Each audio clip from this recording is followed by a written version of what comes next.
ليش تبكين؟ على الولد الطايح هذا. ها؟ على الولد الطايح هذا. على الولد؟ طايح هذا محشاك. سوى لك الولد؟ جا سوى لي خوش طايح بس ما تهم رجعتني مرتي.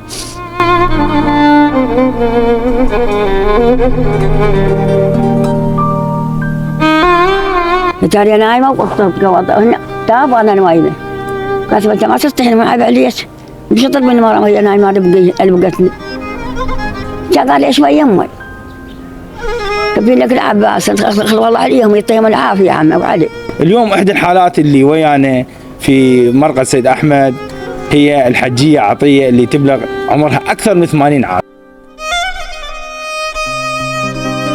الدمع بعينك. ليش؟ هاي لا ما أنا بالله بشدو.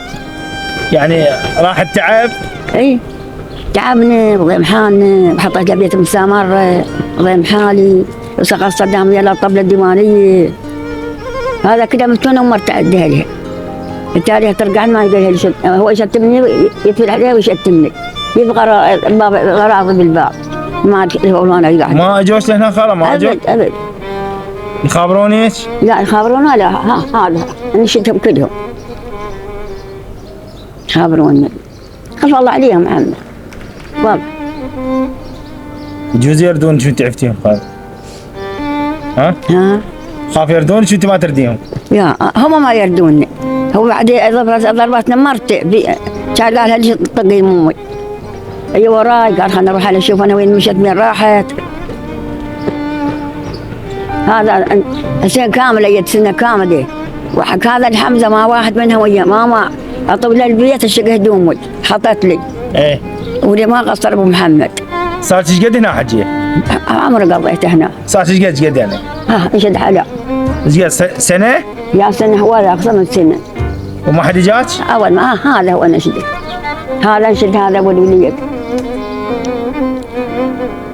ناظر الله لوحدك. خلاص الحين دار المسنين؟ يا روح ايش تبغى؟ ليش ما تردين اولادك هم اللي يخلونك؟ انا اولادي ما يردون ايش اسوي لهم؟ لازم اروح بالشط. كل احنا اولادك ان شاء الله. اللي ما يريدك لا تريد.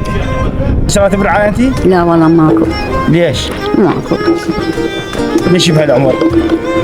انا لا عندي لا شيء امي شلون طقها ما قال خلنا نروح لامي شتمتها وطقيتها وما طقتها ما طقيتها برا ابد ابد.